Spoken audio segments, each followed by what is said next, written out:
Okay, so this is an experimental piece. It's what I like to call a live experiment. A lot of what we heard is research that's come out of the lab, as many trials. This is sort of a trial that's happening in real time. And the idea is that the music is meant to be contextual. So the aim is that the resulting output of the musicians should sound somewhat like a normal piece of music that you would normally hear in everyday music. What we're doing here is we have 4 EEG headsets that are developed by a company called Interaxon. These are the Muse headsets, and they are channeling alpha amplitudes from each of the musicians. And what we're doing is we're getting the individual alpha amplitudes, which are telling the players what dynamics to play, and we are having the difference between each of their amplitudes, their alpha amplitudes, determine what music to play.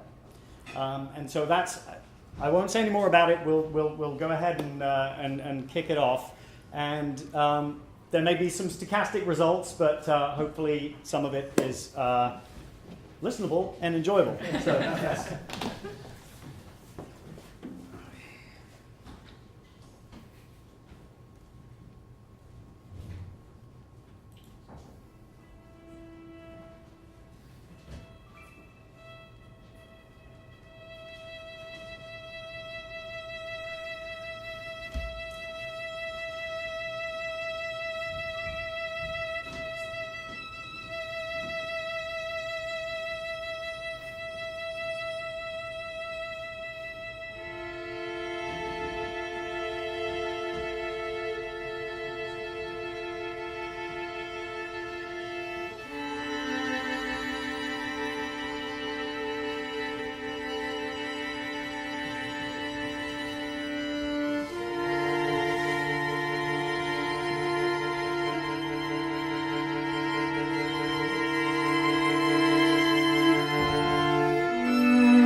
So right at that last segment, my computer crashed.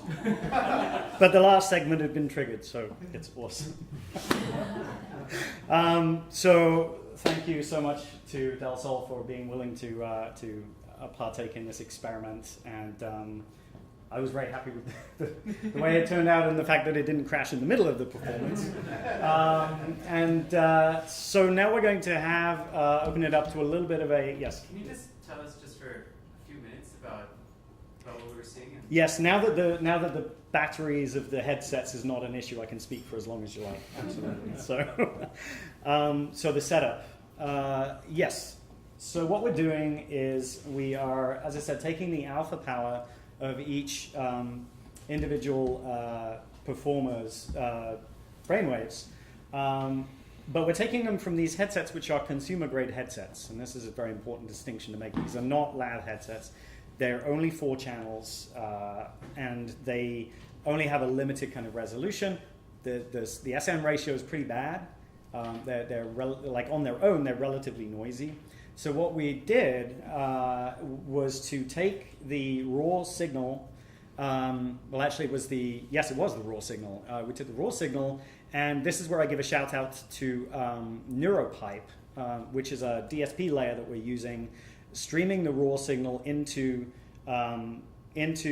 NeuroPipe, which is a set of tools to allow you to, in the cloud actually, but I'm just using a local system here, clean up the signal, put some serious artifact rejection in there, and do some more sophisticated processing of the band powers to get a much cleaner signal out of that. And that's being done, so it's being streamed in.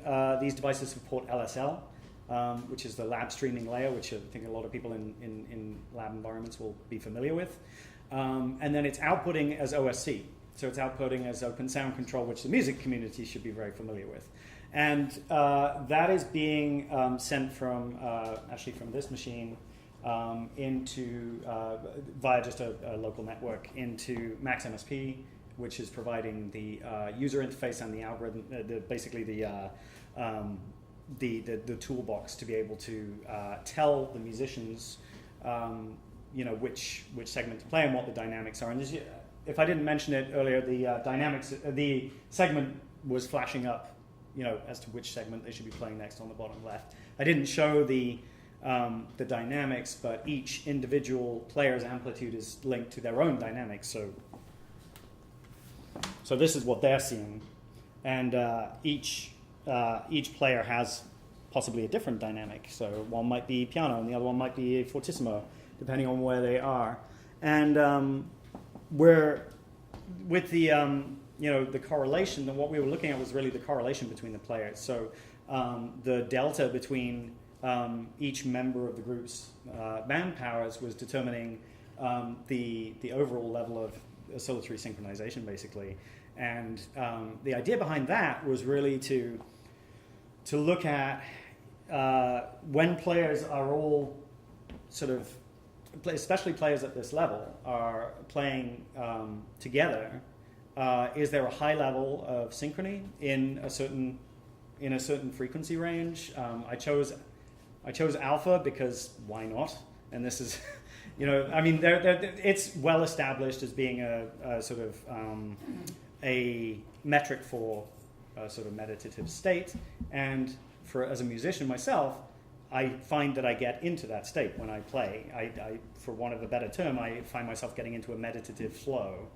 And so that's what we wanted to look at, this level of flow between the different players as they're all playing together. And, the jury's out on whether that was, the right metric to choose. Maybe we should have chosen focus, or, maybe we should have looked at beta, the frequency band beta, which is much more high concentration. As I find it very interesting as a composer, because this does factor very much into the decisions that are made. It's, why alpha? Why not, this? Why not this other frequency band? Why not send, motor imagination? Because they all have different characteristics and they could be used to drive different experiences. And so these are the questions that, in terms of creating an application in real world, that we ask ourselves. And I find myself asking myself those questions all the more because I've got the hacker side, which is sort of looking at different signals that are not related to music necessarily, not directly, but trying to see patterns between them. So did that answer roughly the question? I think I went way beyond setup there. No, I think I know and I'm sure many of us others wanted just to hear what we were seeing and its relationship to what we were hearing. Okay. Yeah. So, Richard, could I ask a question? Yeah. Just to be clear on this, so how was the input from the headsets? I wasn't clear on the pipeline how that was actually changing. It's changing what they're actually given as material to play. Yeah. So it's really a very simple thresholding situation. So at a high level of alpha, certain categories of musical material would be chosen. At a low level of alpha, different categories would be chosen. And so, as you saw, I don't think we ever saw A, and actually I'm very happy that we didn't, because it's painful to listen to, is very jagged, very jerky, very atonal, very, I think, not so pleasant to play. Not the easiest. Not the easiest, right. Is it changing as a group? In other words, so when they all reach a certain alpha threshold, then they play A, Right. or is it individual for each of them? They're getting different inputs. And Right. So the musical material is on a 16-bar iteration, and so as you get up to that 16 bars, so it's sort of it's actually 12 bars, I think. 8. Or is it 8 bars? It's 8. But it. Oh, I'm sorry. It's 8. No, it's 8 bars. Yeah, yes. yeah, Yeah. bars.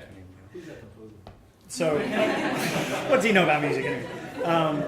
So, as you come up to the end of that iteration, a pole hits, and it's basically saying it's querying the alpha stream at that point. So it's not taking a moving average or anything like that. It's just querying it for reasons that I won't go into. It will just say, what's the weather now, right? What's the alpha now? then it picks the next And section, then they have and that will give you a all- threshold, and that's like 75% now. Okay, so therefore that is the next segment because it's baked, because it's pre-composed. So it wouldn't make sense to have a moving average anyway. You just have it at a certain point. But it is the aggregate of all of them. Yes, it is. Section to section. It's not the aggregate is part of it, but it's basically looking at the deviation between all 4 of them, and that's done by a pairwise correlation in NeuroPipe. I knew I shouldn't have used the technical term when asking that. No. The other things you said, I didn't know. The But- other words were like, I don't, but that's, thank you. But it points to your question about decisions. This was a modus operandi. This is a way of approaching the material, and there are other instances. There was a solo piece that I did for Disc Clavier where it's me and my piano, and that was generating stochastic material. So that was actually generative, and I was improvising with that. So that's a totally different experience. And you could sort of, would it be possible to set up a situation where it'd be sort of a Earl Brown type situation where each player would get different pieces of the same material? I tried that. It was horrendous. It was absolutely horrendous. No, I threw that. That went in the garbage. It was, because there comes a level of complexity that you're dealing with here, and especially if you want the output to be somewhat coherent. It's cool. It's a super cool idea, but to get that to actually feel like an experience and not chaos is really, really hard. I'm not saying it's impossible, but only so many hours in the day. Yes. Ear is one of the 5 senses of human, what we have. So I enjoyed the music, which was, I don't have a musical background, but I spent 4 hours in silence.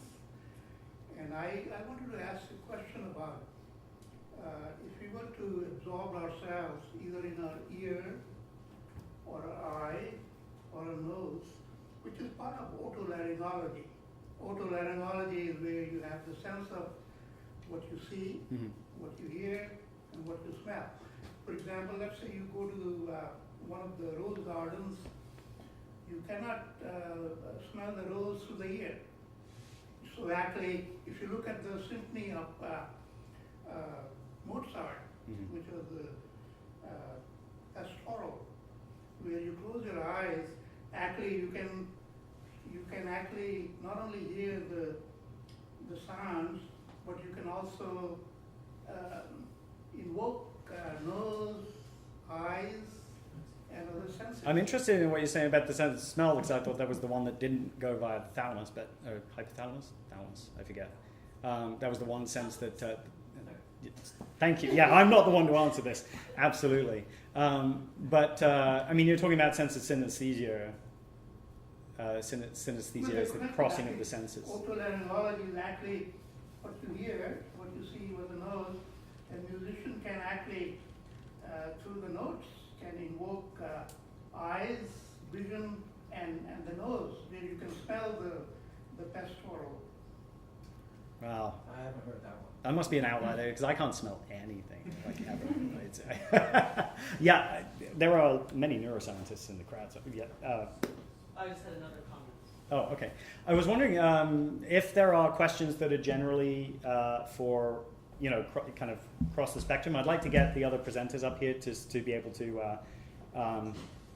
explain better than me. Comment and then because I just was. It looked like you were all sort of at the same, very much in sync in terms of where you were at. Like it was mostly blue all the time. So I'm curious. It would be interesting to see. Obviously, the four of you have played together a lot, and you like know each other so well, and probably respond to situations, you know, similarly in some respect. It'd be interesting to have the exact same piece performed by four musicians of equal, you know, caliber and skill, but that have never played together before from very different groups. Well, that I think speaks to a little bit to what Catherine and I, when we first started talking about working on this project, that was one of my big questions. Is you guys know each other so well, and you know, would it be a different experience if you just threw a quartet that had never met together before? You know, and maybe you can speak to that, and it also links a little bit to prediction and. I don't remember what I said at that point. Oh well, basically, to what extent is there a sort of a predictive stream going on, with you guys as you perform repertoire, as you perform your pieces together? I mean, is there a do you feel that there is this sort of finishing each other's sentences? Like, do you find that you can land on the same cadence even if you got totally lost at some point? Is it Right. I mean, the number of hours that we spend together is all about getting on the same timing and pitch realm. And so we started also memorizing pieces, which is not weird in other musical forms, but for classical string quartets, most people don't perform from memory. And when we started doing that, we were much more tapped into every little just inhale and everything that we all were doing together. So when we were working on this, actually, the issue was how do we actually try to get out of sync brainwave in the brain? And it was actually very difficult. And so Ben and I were working really hard. I think I started trying to recite 50 digits of pi while playing the sections so that we could be thinking very hard while they were trying to just stay calm. And it was actually very difficult to separate out because there is a certain kind of mental thing that you have to do, and we're so used to trying to be in sync. You also have four people, and you're sort of averaging the amount of change, and you have four people, and so it's a little bit more distinct with two people, but with four, we can kind of cancel each other out. And so it's like, I may be thinking really hard, but you might be thinking really, being very meditative, and it balances itself out across the quartet, so. Yeah. But I was thinking that the one thing which does stay constant in this piece is almost the most universal, predictable thing, which is the tempo itself. Right. So Well, even though yeah. you have sections with more rhythmic complexity or less, we're still just going along at 120. So there's something very universal about that. Like we were talking about it with the chorale example. Maybe that's a cultural thing, but I think if something's going do do do do, we all know the next one's there, right? Well, that's another interesting point, that nothing was done with the tempo of this piece at all. Right. And, Oh yeah, if you had something where we have click tracks and where clicks changing, yeah, that might be really interesting. Have you ever done this kind of experiment with jazz musicians? With they actually improvise? Oh no. Jazz musicians? No, I don't know, Steve. Have we ever done this kind of thing with jazz musicians? We should. Yeah, yeah. We should do this with the new monsters. I think. I think, the interesting thing for me is that especially with being able to get individual feedback, I can actually very, very much imagine a piece that was not in time, right? That was floating, more like Earl Brown or early Feldman. And I wonder what that experience would be like, sort of being able to it would be sort of a graphic score that would change on the fly and provide biofeedback both to and from the players. And you would take that time element out when you did it, but. Well, the interesting thing with jazz as well is much more given to. I mean, there's a tradition of improvisation there, which. Like completing your sentence, that's what they're doing. Yeah. Right. Exactly. And. Yeah. If you're talking about straight ahead jazz or traditional, you have a very strong tempo feel, so everyone's really locked into the drummer. Yeah. And it's also about creating flow. Okay. So next stop, jazz. Yeah. Okay. Well, actually, Richard, it would be interesting to have to measure us while we are improvising versus when we're playing a piece, reading fresh sight reading versus playing a piece by memory that we know note by note. That would be those differences with the same people would be interesting to see. So. My machine died, but I'd have to set it all up again. It would take a few minutes, but that's super cool. I mean, actually, put the motives on. But. Also, one other thought I had is, have any of you tried playing eyes open versus eyes closed? Since the eyes closed has a huge effect on the alpha power, maybe Wow. that would be a way to. That's really interesting because Yeah. the vision is a vision system. Right. Looking at the So notes. yeah, then we'd have to either memorize or improvise. Right. Right, exactly. Yeah. It's the reading the score. Assuming you've memorized all of the different sections. Yeah, I think we talked about Yeah, initially, because we were trying to find strategies for sort of engaging the alpha power, disengaging it. And that was the first one that came up. Was certainly was closing the eyes, and but then of course, initially we were, I think, going to be doing these so that they were memorized, but then it would, for many reasons, we decided that wasn't the way to go. But yeah, it's yeah. So does anybody have any other questions about anything that we've discussed this evening? Did you want us all to come up there for a quick Q&A? We have 15 minutes left. Oh, we have 15 minutes? Sure, yeah. Or are we done? I mean, I think, well, okay. I mean, we're here now, so decisions. I think, yeah. If anyone has any more questions, otherwise we can close it for now, and we can just find each other and chat some more. I have a quick question, just a quick question. So, what was really cool for me is that it seemed like there was a lot of interaction between the groups that were here tonight, from the live players to your piece to using the Emotiv headsets. And I was just wondering, but it seems like you guys are all involved in very individualized fields of research too, right? Just sort of around the same subject, but is that sort of co-working and working together, is that common sort of in the field as you guys are doing your research, or is it unusual to have that kind of collaboration? I think that might be a question. Yeah, so I think, it really depends on, the specific context that you're working in. So, obviously, I was just thinking about some of these questions about improvisation. I found myself looking up some research that I had read about in the last couple of years on fMRI measurements of musicians improvising, so both vocalists as well as keyboard players, I think is what was done. And it was really fascinating that you actually see there some really interesting overlaps in terms of the types of patterns of brain activity that you see in skilled improvisers. But that was just also making me think back to your question, which is that, that's a very specific research question in which, you need to go work with skilled musical performers and able to carry out a controlled experiment along those lines. I think Dan Levitin was doing a Yeah, lot this of was that kind Charles. of stuff. I'm thinking of Charles Lim from Maryland, but Dan Levitin's another well-known researcher who does a lot with different topics of music cognition.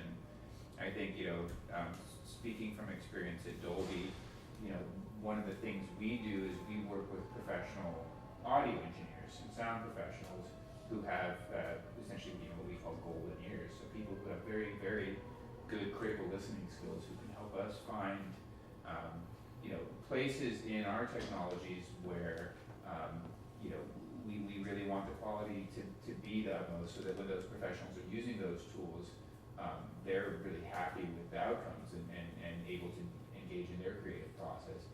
But I'm not necessarily working with musical improvisers on a daily basis, because that's not necessarily the question that I'm dealing with in terms of the technology application and questions we're doing with our research. So I think in that sense, it is a bit compartmentalized, because the research, especially for sound research, I mean, there's even though we were talking about it's a small world, and we realized we've worked in some of the same places and met some of the same people, there's still 1,000 research groups doing 1,000 different projects. So depending on what that specific project is, then there are some constraints in terms of how much time do you have to go pursue all those other interesting ideas that come up during those hallway conversations or during really cool events like this.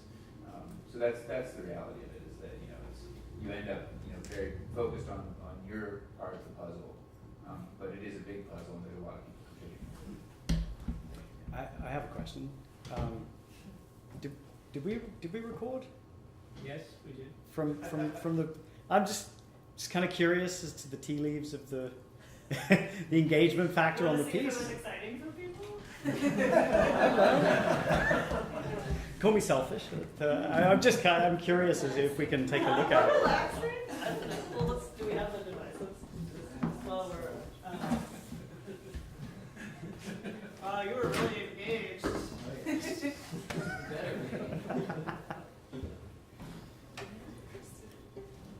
Not stressed at all. Not very excited. Oh, it's because we didn't get to the A segment. Excitement always go together. You can't be excited without being stressed. I mean, we can set it, just it takes. That's okay. That's okay. We can look It at was this just, together if you would like. we could take it offline. Yeah.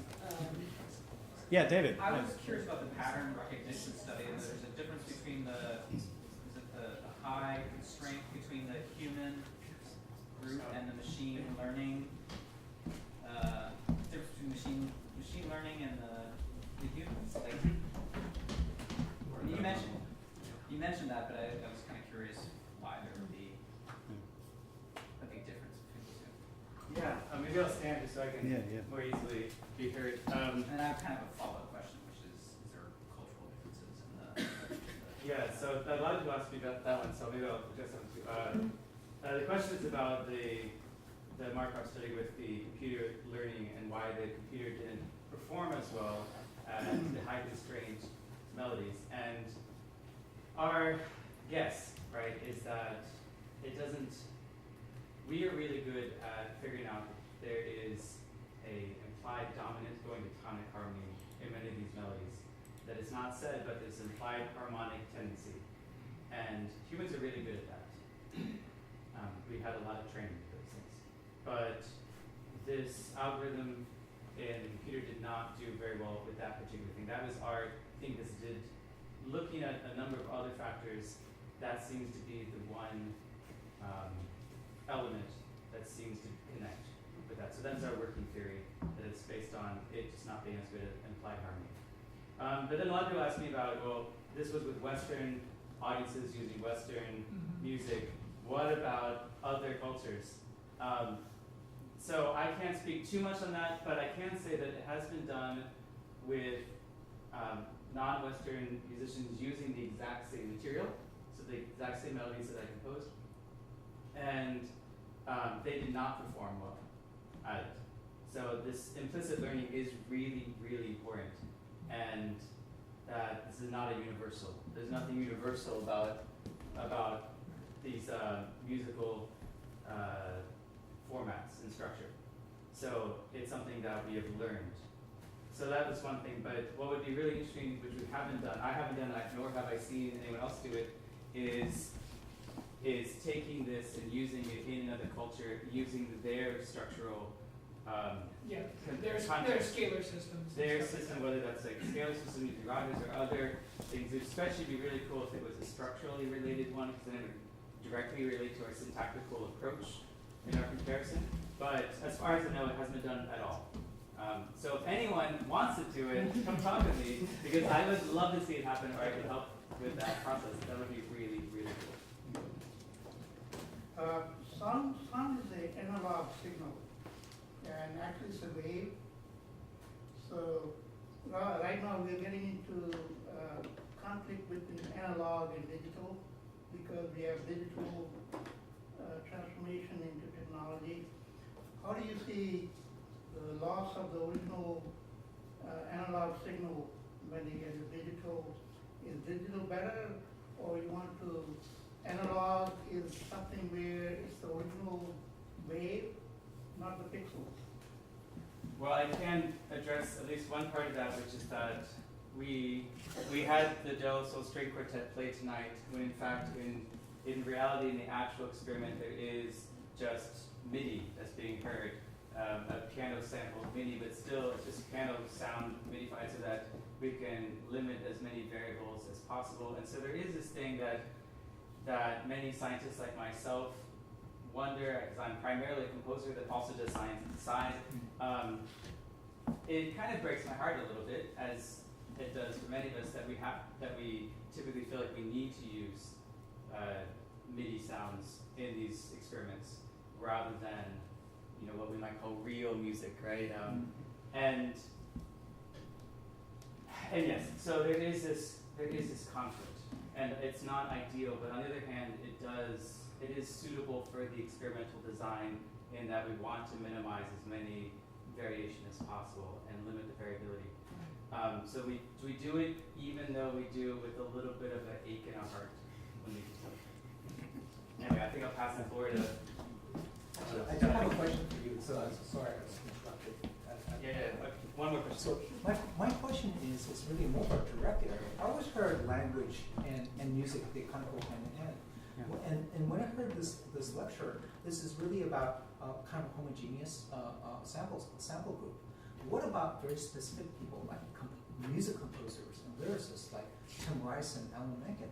I'm sure they'll be fascinating in your talk or discussion, because they're really completing each of their sentences. Yeah, musically as well as from a lyricist. I think he's absolutely right. This is a really rich line of investigation, and there are people who do study those things, both, of course, qualitatively, but also quantitatively in the lab. And it's just not ones that me or my collaborators have done, but I know that those things exist, and it is a rich field. Absolutely. It's just not one that I personally have been involved with, but looking at individuals and how they, long-time partnerships and how they work together is definitely something that people study. Is the earworm effect. If you figure out the earworm, you become a billionaire. Use an earworm. Yeah, earworms, yeah. That's what I need to do. Yeah. All right, I think we're running. I think we're a little coming up to the end here, out of time. So I just want to thank all of our presenters once more. Alex Bermani,